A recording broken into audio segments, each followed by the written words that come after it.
Hello twin flames, welcome to my channel. Whether you're new or coming back, thank you for joining me, and let's get started with the daily twin flame check-in. I have decided to use Alice in the Wonderland deck today, the oracle deck, to get us some messages. It's a little bit on the shadowy side, I would say, and you can even see it with the artwork, but also with the messages, as I would say is Alice in Wonderland in general, in Lewis Carroll's works, but does provide interesting insights into what's going on with us, with our karmic experiences, and what we're healing right now. Apologies. I've been doing some sage smudging just before the session, and it's a little bit of that sage still getting into my nose. But anyway, let's get those messages first. I'm being guided that it's important for us to learn something from there, and we can then move on to the tarot reading and see what we need to know about the journey this far. The last question I'll have is what are the thoughts of the twins towards each other right now, right? Like, what is the next step? Where are we headed? This kind of idea. All right, so let's start with a message for Divine Feminines watching. And yes, we just released a new episode of my TV show Mindfully Awake. It was about the somatic approach for healing. So basically 360-degree all-rounded approach, both from the emotional healing and physical healing perspective. So check that out. Especially if you're new to the subject, I would say it's more of an intro into the topic, and it definitely explains how it works, gives you some food for thought in terms of how to introduce it into your mindfulness and wellness routine. You can start small, it all matters. And then last but not least, I'm also giving you names of books and resources that I recommend of where to go to educate yourself more on the subject. So Divine Feminines, you have the Falling card, number 4, falling through the rabbit hole, literally. The unknown, descent, momentum, or change. Let me read the divination message. The book here has all kinds of stories from Alice in Wonderland, actually, but we'll go straight into the divination. The in-between, the end of what once was, the letting go of who you were and rebirth into a new life, unknown outcomes, complete immersion in the process of change. This is your level of trust. And we actually had that for the feminines earlier this week as well, right? This is you trusting that, first of all, you have your guides, your angels around you, and secondly, trusting that things naturally unfold according to the divine plan. And yeah, sometimes it may feel like a free fall into the unknown, right? But that's part of the plan. It's part of the growth, because it builds that sense of trust and freedom in our body, in our mind. It educates us that way. It builds a habit. And every new time, every other cycle, as we ascend, when we go through something, it won't be the same, but will still be a certain degree of surrender and trusting the divine process, right? You will feel more prepared for it, and you will be able to free yourself more and more. For masculines, we have number 3, and some shuffling, 4 and 3, seriously. Follow the white rabbit. So unsurprisingly, this is like moments before Alice fell into the rabbit hole. Curiosity meets opportunity. But they are very much connected, not just through the storyline and through the meaning as well, right? It's the opportunity to remember that moment, and like imagine yourself in that situation that Alice found herself in, where the white rabbit just hopped away, and she followed him wherever, and eventually even through the hole. I mean, really? Would you go there without realizing nothing of what awaits you on the other side, or down there more precisely, right? But she used the opportunity. She jumped on it quite literally and went with it, you know? So this is also about trust and about using the opportunities that are being provided, trusting that they are the best opportunities for learning and growth. Okay, let's see what we have with tarot. I'll do the classic spread. All right, the moon at the bottom of the deck. We are actually approaching full moon in just a week. It's gonna happen. What I'm hearing is that as the moon is growing, there is a growing realization of some big truth that's been unfolded. Look at the size of the moon in this card compared to everybody else. It's huge. There's a huge illumination of something new, something that's a breakthrough that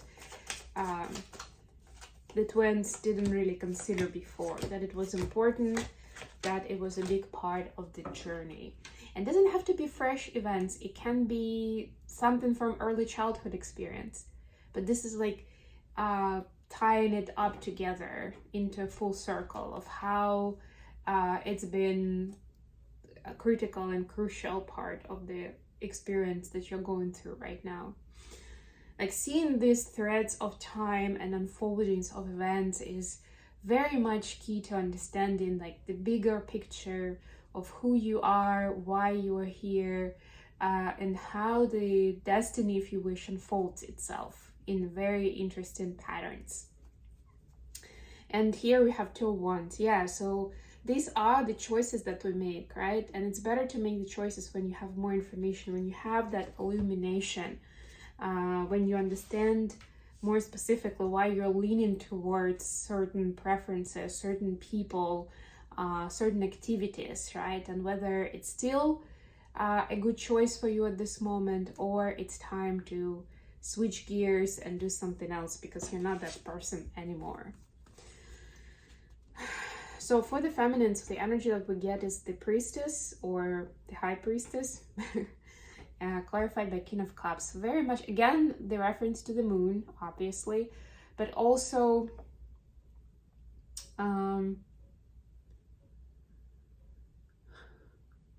there's a lot of water, a lot of feelings and emotions here right now. And I'm getting that it's part of that freefall process where they come up partly because of the unknown, because of lack of understanding of what's going on, because you're outside of your comfort zone, right? So this is expected, but remember how powerful you are in terms of harnessing those feelings and emotions, using them as a map rather than being put off or trying to hide your feelings and emotions, or even disengage from them, right? King of Cups could be disengaged from their feelings, right? So that's not the solution really. The solution is to read into it, to dive even deeper. If it's troubling, if it's triggering, then that's the key of where to go next.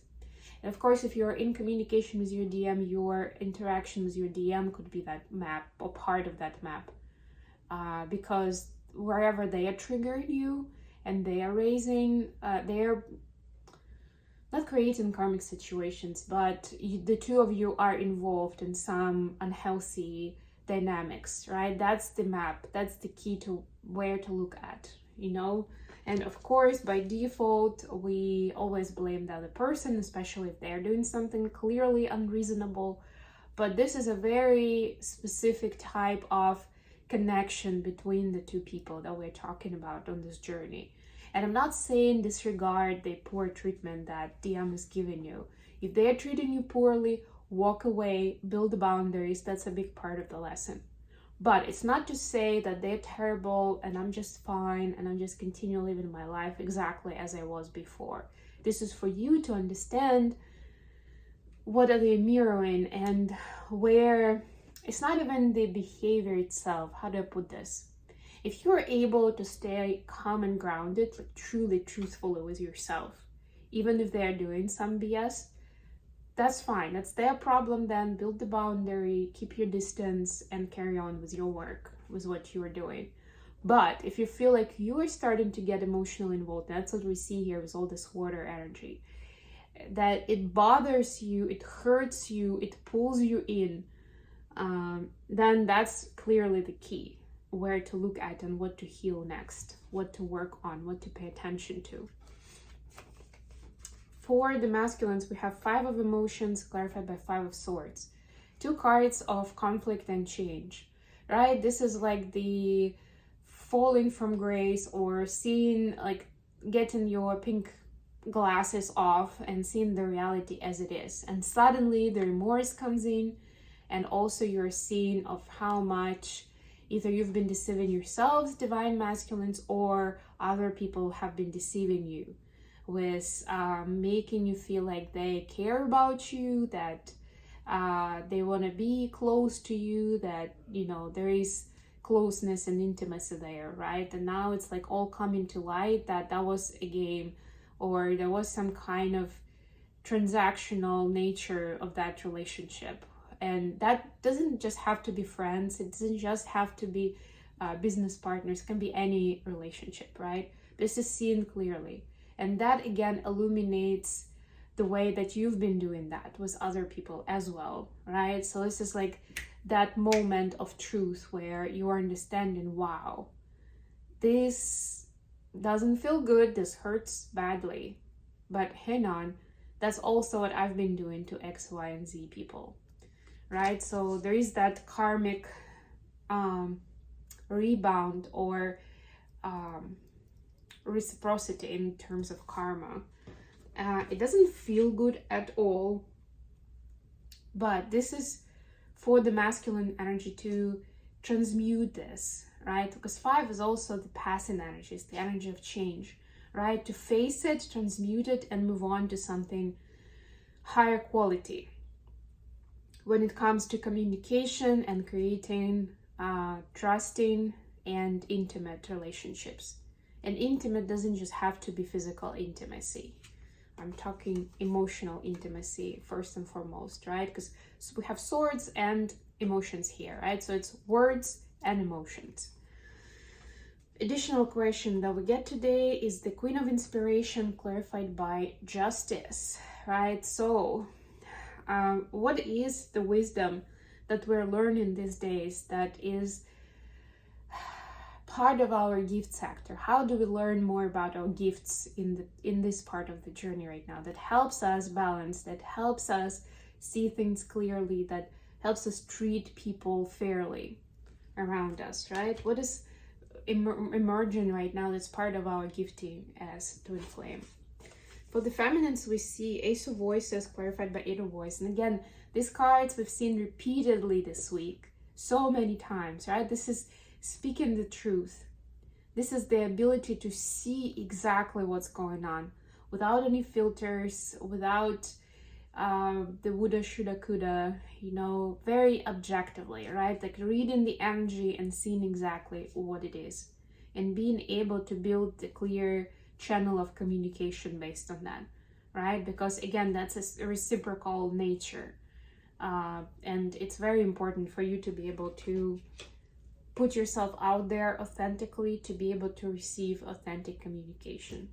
But at the very least, if you're not there yet, you're able to see when that's the case or it's not. And, you know, make the informed decisions, is what we were just saying with the Moon and 2 of Wands. For masculines, we have Ace of Emotions clarified by Queen of Swords. Oof. For masculines, part of the gift that emerges is the unconditional love concept, right? And how much it's been lacking in their life so far, but how powerful it is. This is seeing how they've been lacking to receive that, receive that from people that were expected to give them love, to take care of them, to nurture them, whatever it was, right? And as a result, they closed off from showing unconditional love to other people, right? And of course, it then has to do with the concept of trust again, right? Because if you think that, or even subconsciously, if you feel like this person, even if they're technically close to you, but if you already have that underlying trauma inside of you and you feel like they can easily break your heart, they can easily hurt you, then that wall is being built where you're not able to show that unconditional love yourself, right? Where you're keeping your distance, where you're using different coping mechanisms that most of the time are unhealthy, let's be honest, right? To create that distance. Not like there is a difference, a big difference between healthy boundaries and between building a wall from everybody else. And a lot of times that wall, when it comes to emotional intimacy, this wall is built through anger, through rage, through sarcasm, through coldness and detachment, things like that. So it doesn't serve anyone really. The gift of unconditional love. This is beautiful. And I love how in this Ace of Cups card, she's actually like emerging up from the waters with her heart chakra kind of pulling her up. This is beautiful. So what are the feminines thinking of the masculines at this time? Death and Ace of Swords. Wow. Yeah, so and where we are right now, there is a moment of transformation where a lot of truth is coming to the surface, but it's also creating a lot of chaos for the masculines and for the dynamic as far as feminines are concerned. This is what they're thinking, how they're feeling, right? So it's like they don't feel like it's time to have an open conversation because it's just the situation is too chaotic. It needs to balance itself out more. The energies need to get more grounded, and then difficult conversations can happen because none of that is going to be possible, or is going to be extra challenging at a time when at least one of the people is going through some major transformation, right? It's a moment of when we are in the survival mode, if anything, right? So it's really not the time to take it forward, but they recognize that there is, and they can feel that there is major transformation happening with the DM at the moment. And so what are DMs thinking towards DFs at this time? 5 of Inspiration clarified by 6. So it's 501, 601. So again, that's another 5. That's another card of progress, of like moving from one state to another. And they're seeing clearly that there are some karmic unfoldings that are taking this dynamic to the next level. So they have a lot of hope for where it is. They want to appear victorious, they want to appear strong for the feminine. They're not there just yet, but it's work in progress. They're getting there, and that's the anticipation of them be like, okay, I'm gonna figure it out. At least like I understand now much better what's going on and where I'm supposed to go.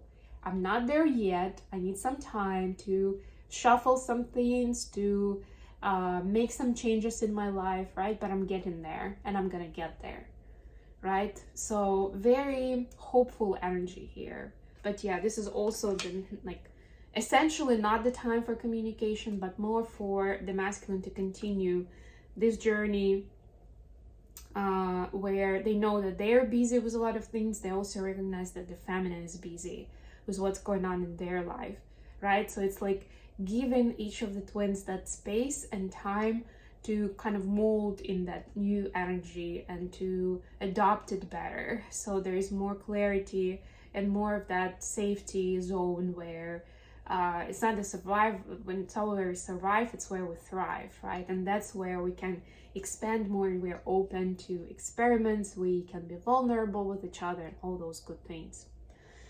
Okay, I'm gonna leave it here. If you like what I'm doing, don't forget to like the video, to subscribe to my channel, and to share this video with those who may benefit from this kind of information. And until next time,